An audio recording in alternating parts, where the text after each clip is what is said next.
The mental load is the never-ending to-do list in your brain of everything you need to know, do, and remember, right? There's definitely other ways to describe the mental load, but that is how I talk about the mental load. And it's essentially all of the invisible work that goes into a task. And oftentimes, women carry this mental load. They are the ones responsible for the planning and the delegating of all of this information having to do with the tasks, whether it's in the home or raising kids, or even in the workplace or with friends and family. Who's the person who's planning mom's gift for Mother's Day with the siblings, right? That's the mental load. Doing that work is the mental load.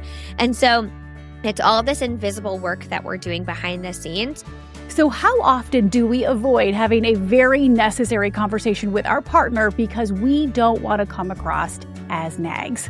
Hey, everybody, and welcome to the Paula Farah Show. I'm your host, Paula. It is March. It is Women's History Month, and I am dedicating the entire month to topics that I really want to shine a light on. Now, last week, we had a hilarious conversation, a much-needed conversation with Peaches and Diesel about menopause and midlife.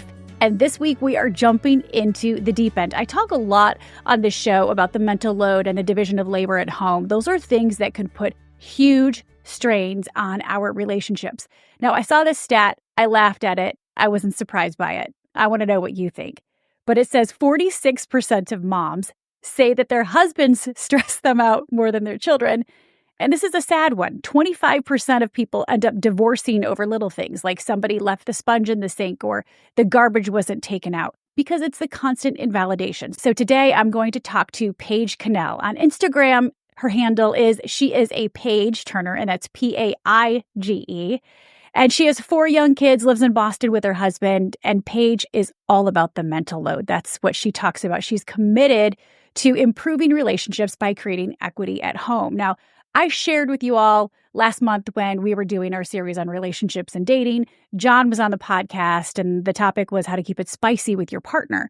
And I told him, I said, John, one of my biggest barriers to intimacy and our biggest barrier to intimacy is the fact that I feel like I'm doing the majority of everything around the home and I'm carrying the mental load and I just don't have the capacity. So John and I are very intentionally and actively trying to create equity in our home. It is really improving our relationship. And I want to bring this conversation to you because I know a lot of you feel the same. So Paige is going to talk about what the mental load is, why it's important to have this conversation with your partner, and how to have it. She and I also discuss why the men in our lives can be incredible caregivers and why men are so much more than just financial providers. Plus, stick around to hear my takeaways at the end and the cycle that I'm trying to end with my boys here in my home. And also, I introduced Paige to a Southern favorite of mine. Without further ado, here's Paige Connell. Paige Connell from She is a Paige Turner on Instagram is joining the show. And I just learned something. I thought it was Paige Connell, but it's Paige Connell. Yeah. And we're not exactly sure why. No idea. I married into the name. And yeah, I think the normal person would say Connell, but it's just not what we say. Paige, I'm so excited to be in conversation with you. So you live in Boston. I live in South Carolina. And during our pre-interview, my husband came into frame and handed me a fountain drink from one of my favorite gas station / convenience stores called QT. And you said, wait, what's QT? Quick Trip. And I'm exposing you to a little bit of the South right now. You know what? I did take a road trip to South Carolina my freshman year of college for spring break. Yeah. And it was me and like 4 girlfriends. It almost ruined our friendship, I will say that. That many girls in a car for that long, it was like not ideal. But we did make some stops at some convenience stores for food, and it was a learning experience. We also saw like a drive-through liquor store. I was like, what is happening down here? Oh yes, the South is different. They don't play. I moved to the South from the Northeast. We lived in New York City, but I'm a native Michigander, so I'm native to the Midwest. So this is all new for me. Yeah, well, Massachusetts, the home of the Quakers, so like we don't have happy hour, we couldn't buy alcohol on Sundays until like 10 years ago, maybe. Right. Going down south was eye-opening for me, for sure. Oh my gosh. Well, I need to like send you a little bit of the South there to Boston. So, but anyway, if you're ever in the South again, look for QT. I will. Trip. It's a convenience store. They have like kitchens. It's a whole thing because here in the South, one thing I've learned is the gas stations are like full service, fast food, everything. It's one stop for it all. So I wish we had that. I know. It's pretty amazing, Just honestly. gas and Dunkin' Donuts up here. I do love a good donkey, I will say. I'm a donkey girl. Yeah, So anyway, Paige, so your thing is the mental load, talking about the mental load. You have 4 kids. I can't I believe your do. babies are so little, ages 3 to 8. My kids are 17, 15, and 11. So we're like in a Wow. totally different phase of Yeah. parenting, driving, dating. It's Oh next my gosh, level. driving scares me. Yeah. Oh my gosh. I have to say, this is probably the most emotionally challenging part I of bet. parenting for us. But tell us, what is the mental load? Because we talk about the mental load, the domestic load, but a lot of people don't even know how to describe it. So, what is the mental load? Sure. So I think that's the hardest part about the mental load is saying what it is, Uh-huh. right? So I like to say the mental load is the never ending to do list in your brain of everything you need to know, do, and remember, right? There's definitely other ways to describe the mental load, but that is how I talk about the mental load. And it's essentially all of the invisible work that goes into a task, for example, right? It is, I keep mine on a reminders app a lot of times because my brain gets too full. It's remembering that I have to drop off medication at my son's school. It is knowing that we're out of ketchup and I have to buy it at the grocery store, right? It's all of these things that you Right. kind of keep in your brain. And oftentimes, women carry this mental load. They are the ones responsible for the planning and the delegating of all of this information having to do with the tasks, whether it's in the home Right. or raising kids, or even in the workplace or with friends Mhm. and family. Who's the person who's planning mom's gift for Mother's Day with the siblings, right? That's the mental load. Doing that work is the mental load. And so it's all of this invisible work that we're doing behind the scenes to make our lives function and to accomplish Right. the tasks that have to get done. Does that constitute as well the labor at home? Because I think of the mental load as everything that's on the to-do list plus everything I'm doing at the home. And you know the statistics that women, mothers, and working moms were carrying 2/3 of the labor at home in Yeah. addition to the mental load. Yeah, I do think of them somewhat separately. I think the mental load is very tied to the domestic labor that happens in a home or child rearing. But Right. I do think the mental load is semi-separate, right? Because when we talk about this conversation, especially with our partners, a lot of men will say, like, I'm doing a lot. I cook Right. dinner. I cook dinner. I fold the laundry, right? I'm doing it. I'm doing the things Yeah. my dad didn't do. Like, what are you complaining about? And these women are sitting there like, oh my God, my brain is about to explode. And I can't even tell you why. And what it is my husband, for example, used to cook dinner every night, but every single night he would come to me and ask me what to cook. And I was Yep. like, please stop asking me. Just Yes. cook the dinner, right? Right. He did the grocery shopping, but then he'd say, what do we need?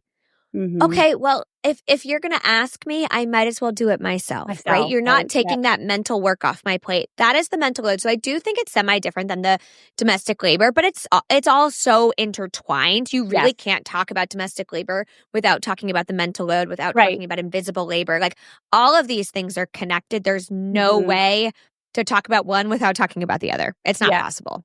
And I think for the sake of this conversation, we're kind of going to be talking about them interchangeably, kind of Yes. as one thing. Okay, Yeah. so let's talk about the mental load. I want to know, like, how did it become your thing? Yes, you are a busy working mom. Again, you have lots of little babies. Can I come babysit, by the Yeah. way, I sometime? still call them babies all the day. And my youngest is like, I'm not a baby. And I'm like, I oh, but you're mine. hey, I'm almost 50 and my siblings still call me the baby. So, I think once the baby, you're always the baby. But how did the mental load become your thing and your platform?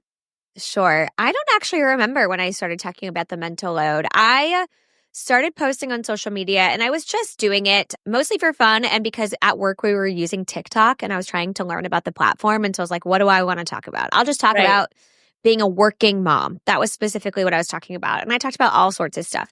And I really found a niche on social media when I started talking about childcare.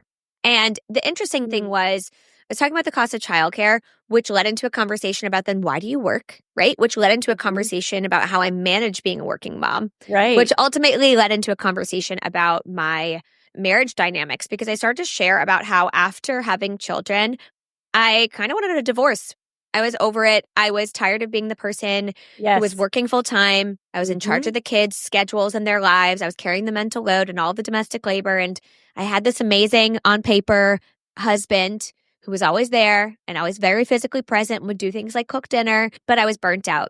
And I think the first time I maybe really talked about it in a meaningful way was I just shared that story. I said there was one day where my husband didn't empty the dishwasher like he said, and he didn't take out the trash. And I thought, what's the point of this? Why am I doing this? I'm Yes. tired of doing this by myself.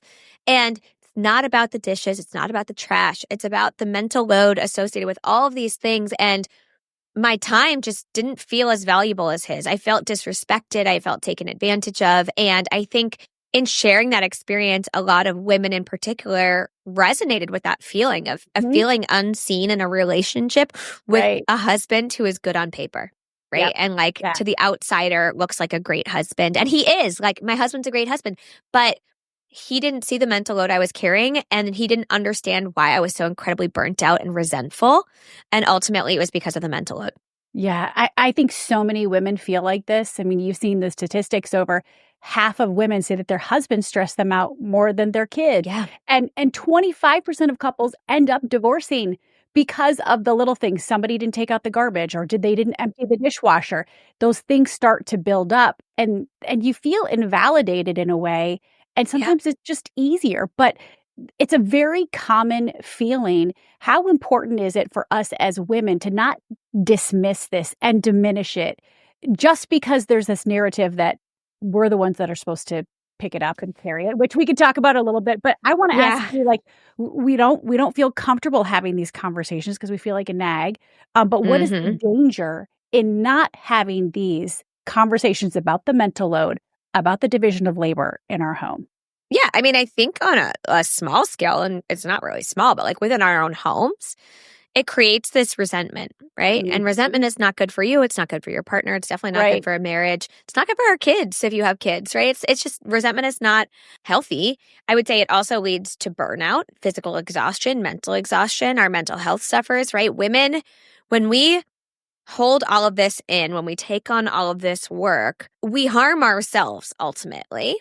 And harm is being done to us because there's not an equal share of work. But what happens is when we don't advocate for ourselves, when we don't kind of fight for change here, we carry all of that. And it does have a long-term impact on our health and our well-being. Not only that, though, we don't stop this cycle. It is a cycle, right? It is important it has to stop somewhere, hopefully, right? We don't want this to continue. Right. And so when we continue this dynamic too within our homes and we carry all of this and we say, okay, you know what?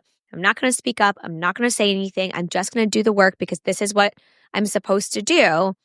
Our children see that, right? Our friends see that. And there was recently an article with Claudia Golden, and she was talking about the birth rate, the decline in birth rate, and how one of the things she thinks is a contributing factor is men's lack of participation in the home specifically, and how women's participation in the workforce really grew faster than men's participation in the home, right? And then that is a big reason for the declining birth rate. And one of the things she said was, unless men believe that other men are doing it too, they're less likely to change, right? And so when we have that change in our house too, it actually does have impact on other people, our friends, our family. When they see a home that is operating this way, it does impact other people in the way they show up in their relationships too. Right. I mean, John and I, my husband, we just finished a series on dating, and we looked at it from different angles. And I told him, I said, one of the biggest barriers to intimacy in our relationship is the mental load. It's that I'm carrying so much, and I am resentful and I am bitter because I'm doing all of this, and because there's this societal narrative that it's my responsibility, when in reality it hasn't been like that forever, right? It's these generational narratives that we're trying to shake off, right? That it's a women's job, but it absolutely is the biggest barrier in my relationship with my husband to intimacy. And I'm like, if you want to get back, honey, like that's where you need to step it up.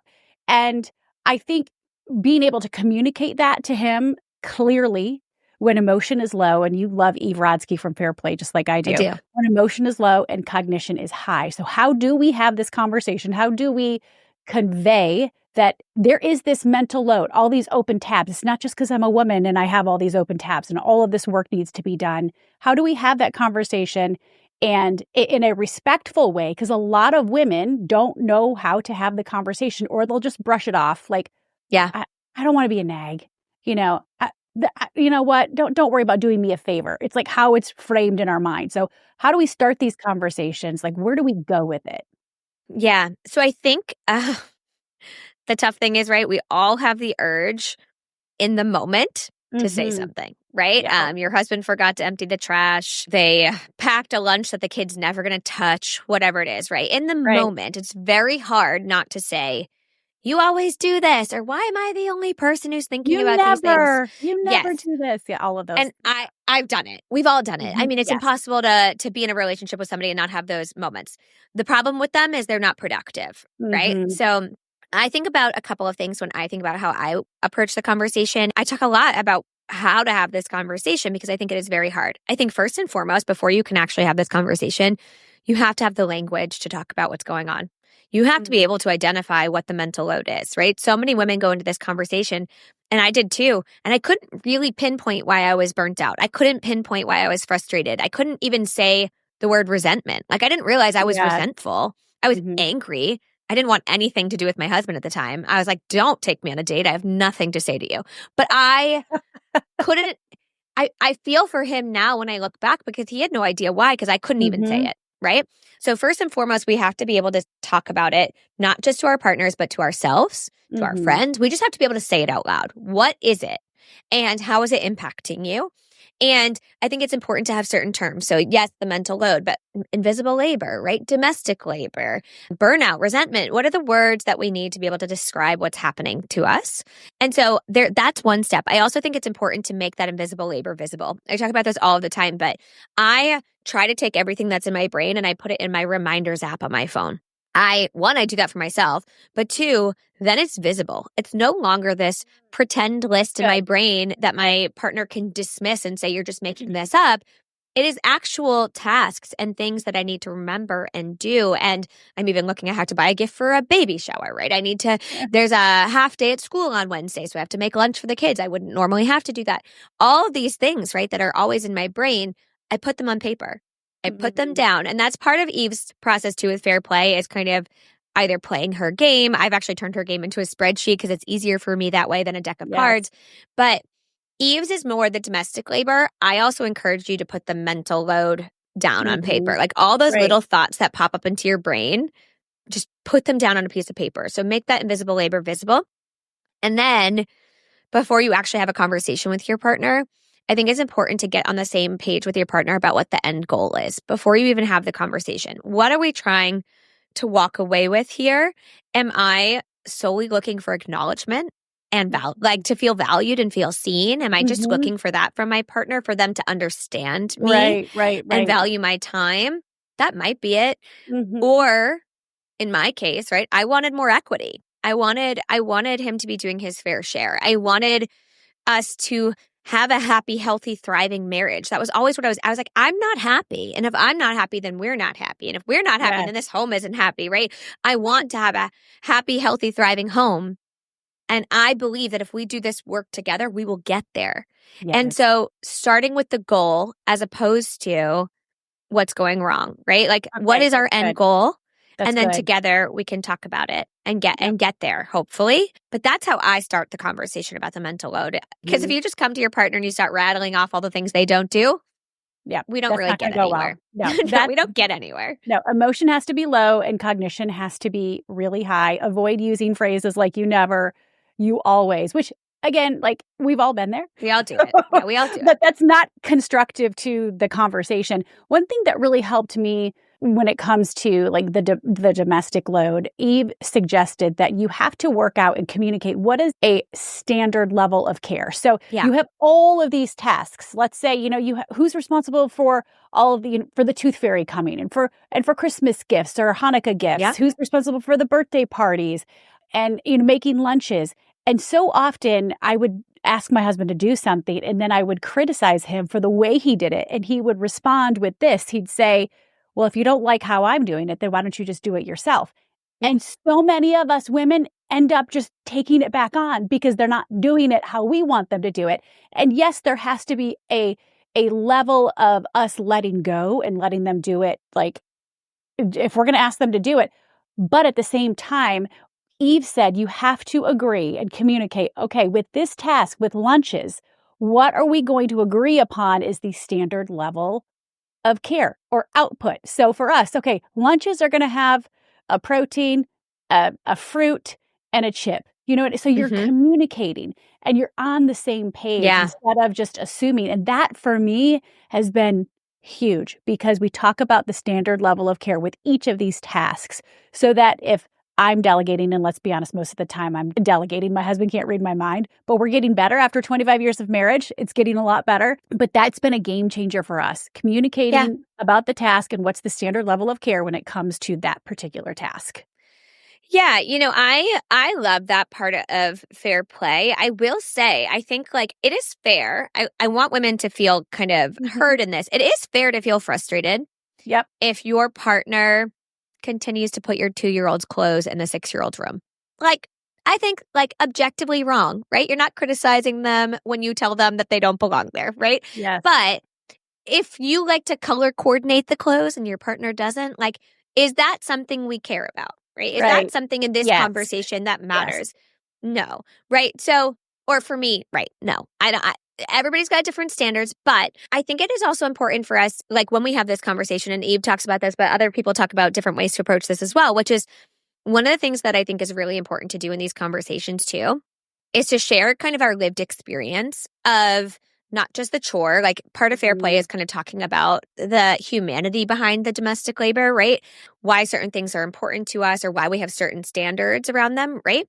But also like our experience as women growing up in a patriarchy where all of these expectations have been placed on us, our partners often don't have visibility to that. Or at least I know my husband didn't. Like he didn't understand that I feel judged, right?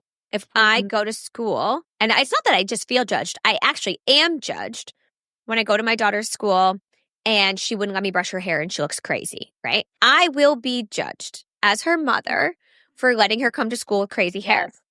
If my husband does it, it's cute and quirky and fun. Oh, Dad, he couldn't brush her hair. Like, at least he tried, right? There's very different expectations placed on men and women. The bar is very different for women, what's considered to be a good mom versus a good dad. And so I do think having that part of the conversation is also really important because it's not as if women's standards are simply higher because men like to say women are controlling or they have OCD. And it's like, those are the like common insults thrown at women. Or they'll diminish the whole mental load to begin with and say, well, you don't need all those tabs open. We don't need to do all that. Just lower the expectation. Exactly. Right? But there's judgment for us, right? Who is judged when we drop a ball? Who is judged when the kid forgets their homework? Who gets the email home, right? Who's dealing with that? So unpacking, like this is such a layered conversation. It's not as simple as saying, you and I think that the dishes should be put away in this way and we're agreeing to this, so we're going to do that, right? There's certain tasks that are like that. But the lunch, for example, right? If we boiled the lunch down to something super simple, every day they get a muffin, a fruit, a this, a that, every day, right? Let's say we decided as a couple. I've sat in the lobby of a school and I heard 2 teachers talking about some kid's lunch once. And I'm like, I just know that mom is getting an email home. And I don't even know if mom's making that lunch, right? But she's getting an email home, judging her for whatever lunch she's sending to school, right? And so it's not just about our homes, right? And it's about how what we do at home impacts our lives outside of the home and kind of what those pressures look like, right? The societal pressures that are placed on us. So I do think that's a part of the conversation that sometimes is left out, right? Sometimes we don't talk about that part as much, but I think that plays into this mental load conversation a lot, which is absolutely, what do those external pressures feel like for us as parents or people in the workplace or in our homes? And how does that show up? Paige, one of my biggest victories was when the school nurse called my husband and not me.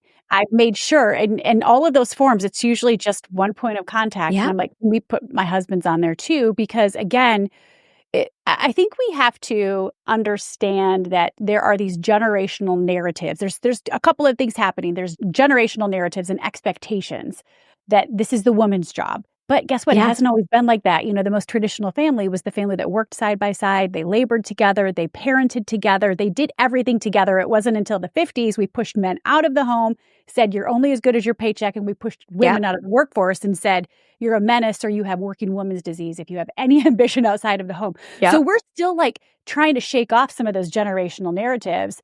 But also for me, one thing that helped is looking at my own upbringing, my own childhood, and my husband's, and realizing he's just modeled behavior. And so if that's how he grew up and there was this bifurcation, like that's what it was like in his home. He doesn't know any differently.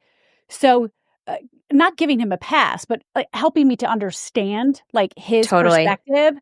But at the same time, like I'm so aware of what because I have a daughter and I have 2 boys, and I will lose my mind if those boys expect me or their sister to do the domestic load or any sort of labor for them, Yep. because I want their partners to rise up and call me blessed. Yeah, I want them to thank me for raising like a healthy, helpful human being. I don't want them to think they have to get married so that they have somebody to do their laundry and take care of them. I want them to be true partners.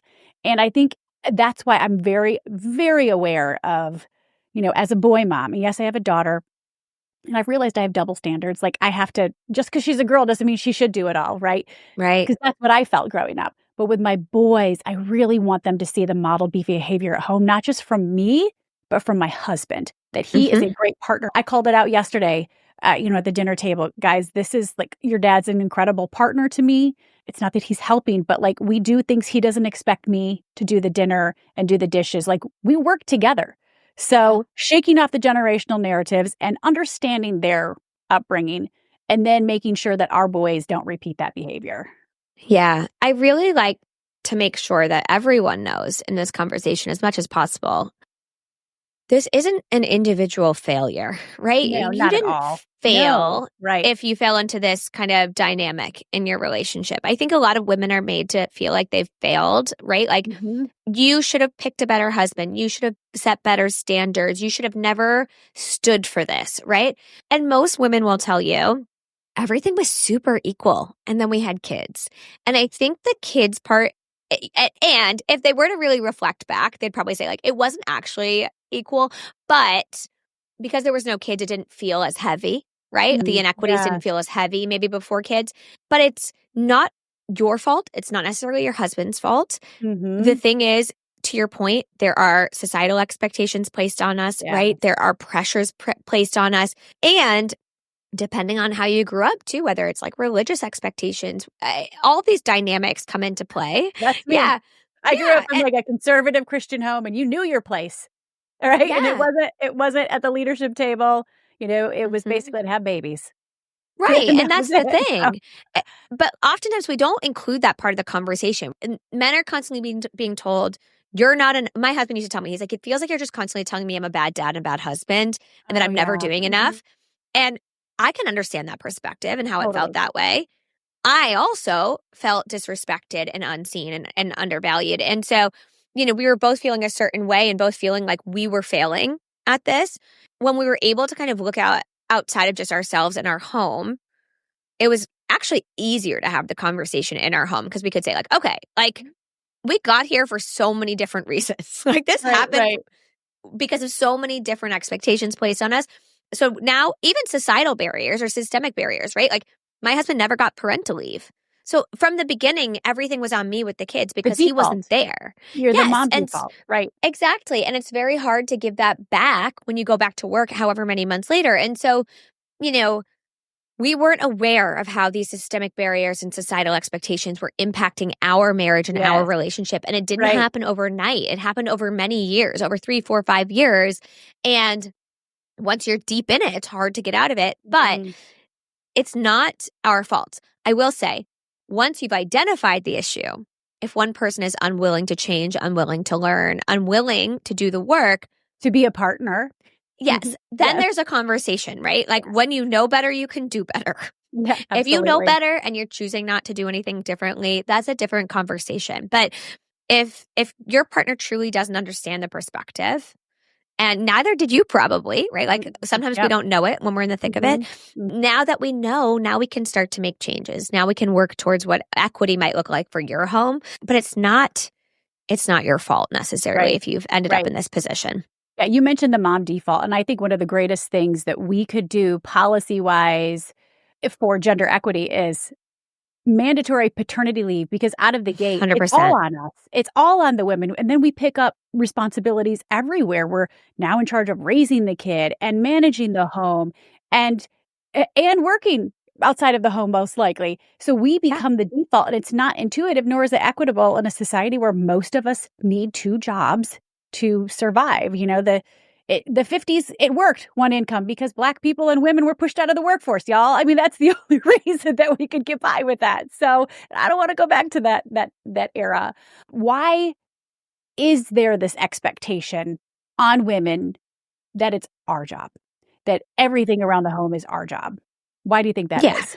Well, I think partially it's like, I was going to say marketing, but it's a bit of propaganda, right? Like this idea of the 1950s housewife and like all the things she does, right? So I think it's that. But I think specifically with motherhood in particular, I think because of these systemic barriers and this idea that biologically women are better at this, right? Mhm. We often say like, she's better at getting the baby to go back to sleep.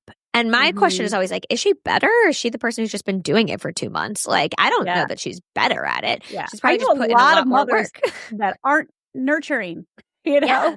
And I always say, if that's your excuse because I grew a human and I can nurse that human, that I should be the one to raise the kids. Well, you could conversely say, well, men are like wired to protect the young. Why shouldn't they be in charge of? It's best when it's a partnership. That's the bottom line, right? Yeah. And men are capable of caregiving. Men can be great caregivers. And when we think about protection and providing is not just financial. I think that's a big problem is like we correlate providing with paychecks, and providing for your family can also mean like providing emotionally, mentally, physically, right? Those are all ways to provide for your family. And I think we've boiled it down to putting food on the table. And it's like men are so much more than that. And we do them a disservice by saying the only thing you're good for is providing and protecting. And then it's like, not for nothing, I've got a Ring security system. I don't know how much protecting you're going to be doing for me also when you're in the office and I'm here with the kids. So like, okay, yeah, you're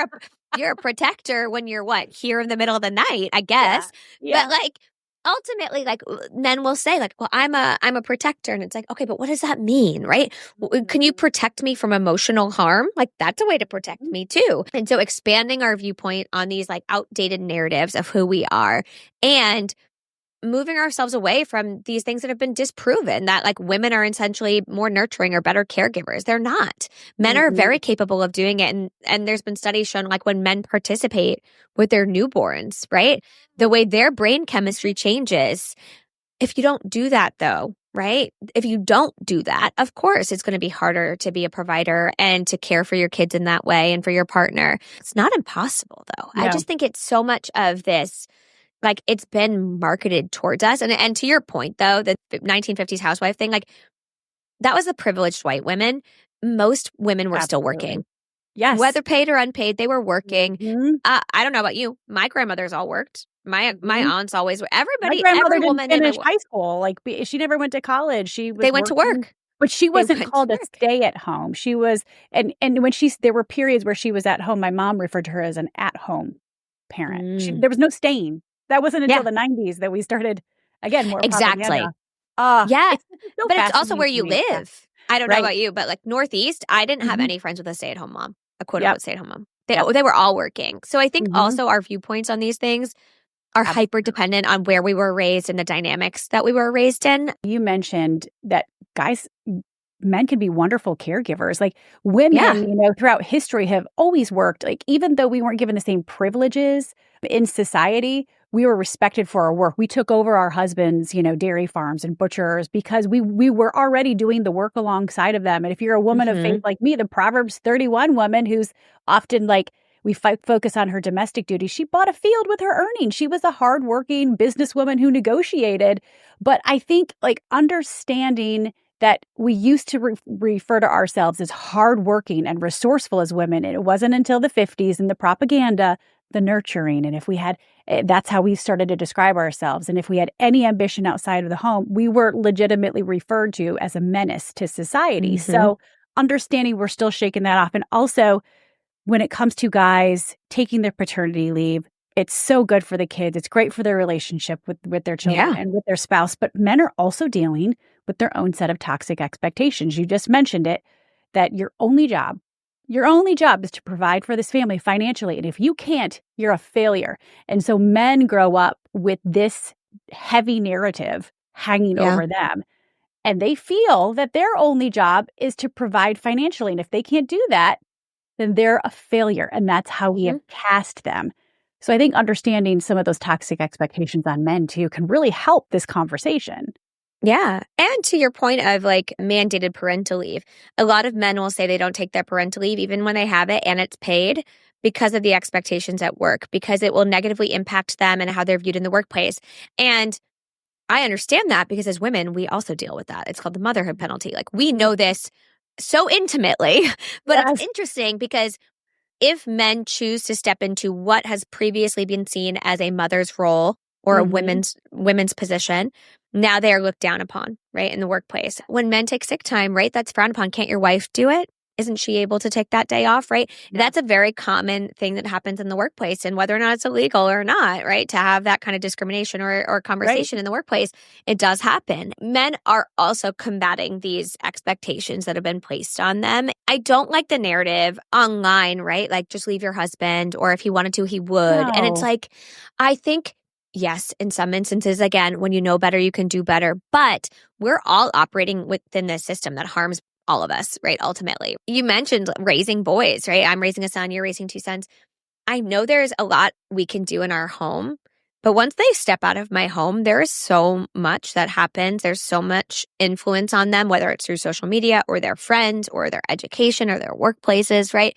And we can't combat all of that in our home, right? We can try to set them up for success, but that having workplaces change, having mandated paid parental leave for men, all of these things would go a really long way, right? Because there's only so much we can do in what we teach ultimately. Now, Paige, you have an audio course out about the mental load and how to have the conversation with your partner. Can you tell us a little bit about it? Yeah, it's currently on pre-sale. It is how to talk to your partner about the mental load. It is the number one question I get. How do I talk to my partner about the mental load? And I don't think it's because women are afraid to have the conversation necessarily. I think they don't know where to start. And I say women because it's mostly women who come to me and say this, but I do have men too who are like, I don't know what the mental load is. Props to them. Props to the guys that want to do better, you know? There's a lot of them out there, right? Yeah, totally. And I had a guy message me yesterday. He's like, I didn't understand it. And then I watched one of your videos and it's clicked for me, like I'm getting it. And so the audio course, it is an audio course. It's somewhat of like a podcast format. My goal is to meet you where you're at because I know personally, I don't have any time to sit down and watch a course or to read a course. I can barely read a chapter a night without falling asleep of my books that I very badly want to be reading. And so it is meant to be something you can listen to while you fold the laundry or go for a walk or take your kids to school in the car, whatever it might be, and to help you start to prepare for this conversation. And I want to say, like, I'm not promising to fix your marriage, right? This is how you have the conversation. This is how you prepare for the conversation. Right. This is a lot of work. All of this is a lot of work and it takes time, but these conversations are how we start to do that work. Without them. Yeah, but nothing changes. At the end of the day, you are saving relationships. It's the number one tension in most relationships. We're not nags by doing this. They're not doing us a favor. We have to stop diminishing what we need because otherwise we'll become burdened and bitter. And next thing you know, we're divorcing because guess what? My partner didn't take the trash out or he didn't empty the dishes. So you are really like saving relationships with this work. I want to ask you two questions, get your thoughts on the two topics, and then we're going to wrap things up. Okay. Cool. I want your thoughts on this. If the wife works outside of the home, some people will say, sure, you split the domestic labor and the mental load. But if the wife stays home, it should be her responsibility. What do you say? No, I say that's not accurate. I think we often view a stay-at-home parent as a catch-all for everything domestic labor and childcare. However, right, if I were to work outside the home, which I do, and I had a nanny, I wouldn't expect them to wash the sheets and the shower curtains and to scrub the floors and to clean the kitchen, right? I wouldn't expect that of a nanny because their job is to care for the child while they're home and to whether educate them or make sure they're developmentally progressing, all of these things, right? Take them to the library, story time, do arts and crafts, right? That's the stuff that I expect a nanny to do in my house. Right. So why do we expect women who stay at home with their kids to be able to do all of that, to also do everything like go to doctor's appointments, pay the bills, clean the house, all of the things, right? Also, I think oftentimes stay-at-home moms don't get the same leisure time or breaks. We say the most important job in the world is to be a mother, but then when a woman chooses to be a stay-at-home mom, we often say, so what do you do all day, right? We take away the value that we told them was there. And a lot of the work is invisible, right? Husband comes home, there's food in the fridge, the clean clothes are hung up in the closet. It's like nothing happened. Like, what is she complaining about? I don't see anything. It doesn't look hard. Right. We take away the value. There is so much value to that work, and there's so much work happening on top of caring for children, right? And so, and it's 24/7. It's not a 9 to 5. Exactly. I'd love to work 9 to 5 and then come home and kick my feet up and watch a show and have dinner served to me and totally clock out. This is 24/7. We place more value on paid work than we do on care work. And inherently, because of that, men come home and feel entitled to rest or hobbies or fitness or whatever it might be. And the women who are in the home don't feel entitled to that because we've told them that time's not valuable. That time is just as valuable as paid work. I don't care if you're getting paid or not paid. I don't care if your partner gets $1,000 an hour. The time at home is just as valuable as what your partner's doing outside of the home. And without you at home, that partner couldn't do that job. We always put it the opposite way. You couldn't stay home without your partner working. Your partner can't work without you staying at home. They can work. They just won't have a family, a wife, and kids. That's for sure, right? They won't have that house. So we need to stop viewing it as a husband like providing this luxury to his wife to stay at home and view it as reciprocal. Like, we are doing this for each other. And I think that's a big part of it. But also, like, if he works 40 hours a week at the office, when he comes home, that time is shared. And it's about time equity. So who gets time by themselves? Who gets time to work out? Who gets time to rest? If your partner is getting 3.5 hours a week to do that and you're getting none, that's not fair. I don't care how much money they make. So we have to talk about our time too and how we divide that up. And we often think of our time as infinite, and we treat men's time as like limited and it's gold.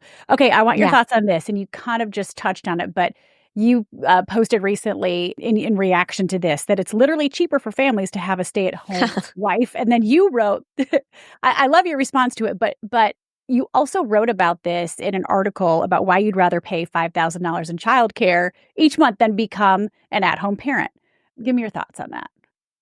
Sure. So I think we talked about paid leave, but I think the other missing part of the systemic barriers is childcare, right? We do not have safe, affordable childcare for families. And most homes, like you said, are dual income homes. And so when we don't have childcare, that disproportionately impacts women. Women are almost twice as likely to leave their careers or downshift their careers because of the lack of childcare and or cost of childcare. So childcare, it's interesting too. We always position that as a women's issue. It shouldn't be a woman's issue. It's a family issue, right? It's the number one barrier to women in the workforce is the lack of access to quality and affordable childcare. Exactly. And we also compare women's salaries to the cost of childcare. And we don't do that with any other family expense, right? We don't compare the mortgage just to our husband's salary when we go to the mortgage lender. They compare both of our incomes, our debt, all of it as a family expense. With childcare, the conversation is often, oh, well, her salary doesn't cover the cost of childcare, or her salary, she only makes $10,000 after childcare. So why would she work? Why are we doing that, right? Like, first and foremost, why are we comparing it just to her and not to the family, right? And the overall income. It's a shared family expense. So that's step one. Like, if we're talking about childcare, we need to think about it as a family expense. But two, this conversation of it being cheaper is very oftentimes short-sighted and ignores the lived experience of many women, which is that when women leave the workforce, even for a very short period of time, say 6 months to a year, for maternity leave even, right? There's a gap. There's a resume gap. And not only is there a resume gap, even if, say, they were on a paid parental leave, they miss out on bonuses. They miss out on retirement savings. And so women are retiring later. They have less money put into Social Security. And if they actually do leave for a long period, say 2 to 5 years, that gap makes it very difficult to re-enter the workforce. It impacts their lifetime earnings. And when we think about this, we often, I'm putting it in the context of her, right? Like, you're putting her at greater financial risk. You are. And we know marriage ends in divorce like 50% of the time, right? So she's in a place of financial insecurity when she chooses to leave the workforce. If she had the choice, right? Oftentimes women don't have the choice to leave the workforce. They are forced out of the workforce. What happens though is it's not just about the wife. I think it's about the family too. I think about the fact that I want to be able to help my kids with college. I want to be able to help my children with a home in the future if they want one. I want to be able to pay for things like extracurricular activities for my kids. None of that is possible with one income for our family. It's just not possible. And so oftentimes we take this really short-sighted view, which is let's compare her salary to the cost of childcare. And if right now it doesn't make sense, then we're not doing it. But what we're ignoring is her long-term earning potential, her career opportunities, and the fact that in the last 5 years, I tripled my salary. So why would if I had left, I would have started back over basically probably at the salary I was making when I graduated college. And that's something we often don't consider in this conversation. That's really, really good. Yeah. And so I just encourage, it's not the wrong choice to be a stay-at-home parent, to be at home. Every it's just child, important. like every family has to be respected for their decision. Do what's right for your family. So what's right for your family might not be right for another person's family. And just go into it knowing as much as you can, preparing as much as you can, right? Protecting yourself as much as you can and your family because you just, my husband could become disabled or sick tomorrow. Yeah. And if he does, how am I providing for this family, right? Because then it will be on me. Just taking that long-term view and doing as much as you can to protect yourself and your family is all I really want for women. Yeah, and not demonizing ambition outside of the home. Like I want my kids to see that I have, certain passions outside. Yes, they're my priority. They're always going to be my relationship to their father is the number one priority in our home, right? And taking care of that, nurturing that. But don't demonize a woman's ambition, and I think my kids are better off for it, for seeing that there's this call on my heart. Anyway, I want to have another conversation with you all about you can have it all, just not at the same time, that whole notion, because we could really go into it. We do not have time, but I feel real strong about that we can have it all. And we need to start pushing for a different tomorrow and change. We shouldn't have to choose between kids and career. And sadly, it's a very American problem. So maybe we'll have you back on the show to talk about that. I love that. I think that's a very hot topic, Paige. So very. Just like our wonderful gas stations down here in the Carolinas and the South are a hot topic. So we began with the QT, with Quick Trip, and we're going to end. We got to introduce you to QT. I know. There's so many great convenience store gas stations down here in the South. Well, I need an excuse to come down there. Okay. No. Well, hey, it's warm. It was 75 degrees earlier. Paige, this has been really great. I've loved getting to know you. I love what you're about. I love your mission and your heart for equity and for healthy relationships at the end of the day. Thank you. That's what it's all about. So is there anything else you want people to know about you, where they can find you? No, you can find me pretty much everywhere. I'm on all social media at She's a Paige Turner. I have a Substack as well where I try to go, to your point. I could talk all day about this stuff. Same. Social media doesn't really give me the time. And so I try to go more in depth there. But yeah, you can find me all over the place just talking about all things equity for men and women. Well, you're a good mom and you're a great role model. And those kids and your husband are so lucky to have you. Oh, so. Thank you. Thank you, Paige. Big thanks to Paige for joining the show. And I've got my takeaways coming up in a second, and also what I'm doing with my boys here in our home to ensure that certain cycles end. But I do want to remind you to sign up for my personal newsletter at paulaferrisofficial.com. Goes out every couple of weeks. It's an authentic look at my life, fun giveaways, and an inside look into this podcast. And also, if you haven't signed up for the Carry All, which is a weekly newsletter by and for working moms, it is free. Make sure you do that at carrymedia.com. Carry Media is the company that I formed to advocate for working moms, and that's Carry, Carry. I am giving away my book all month long called You Don't Have to Carry It. I'll ditch the mom guilt and find a better way forward. And you can win a copy of that by signing up for the Carry All newsletter at carrymedia.com.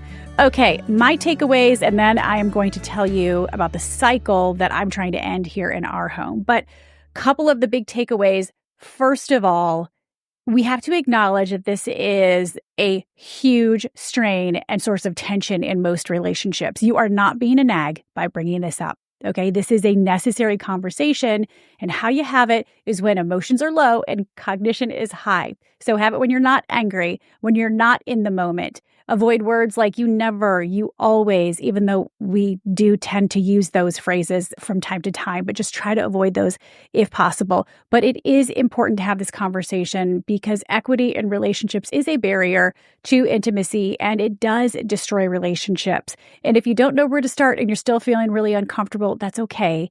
Paige does have that audio course which you can take and you can listen to it with your partner, which I think is just a brilliant idea. But look, if one person is unwilling to listen, that's a whole nother conversation. But if they are a good partner, then you can work towards equity and what that might look in your home. It is an ongoing conversation, and it is helping my relationship with my husband so much by continuing this conversation. And just a shout out to all the guys. I do know that there are men that listen to this podcast. And for the women that are listening, just a reminder that men can be incredible caregivers. And when men take their paternity leave, as we discussed, the relationship with their children improves, the relationship with their partner improves as well. So it is good for everybody. Okay, so I want to share with you about the cycle that I'm trying to end in our home. I think as boy moms, we want to do everything for our boys. We want to nurture them and take care of them. And I do find myself wanting to do that. But I also want to end the cycle that if they want something done, that they have to expect one of the women in their life to do this for them. So by doing this, my boys are doing their laundry. I'm teaching them how to cook. I'm teaching them how to do their laundry. And when their dad participates in a lot of this, I call him out in a good way and praise him and say, I am so glad that your dad is a great partner and he doesn't expect me to do everything around the home. So empowering our boys and then praising my husband when he is a good partner and he's becoming an incredible partner. It's only taken 25 years, but there is hope, everybody. And I can just testify to the fact that when there is equity at home, it improves the relationship so much. It's almost immeasurable.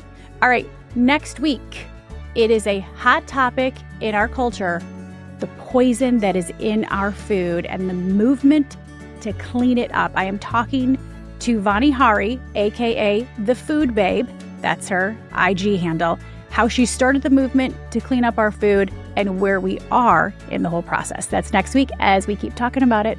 See ya. I know you guys thought you were done with me, but not quite yet. I have one more thing to tell you about.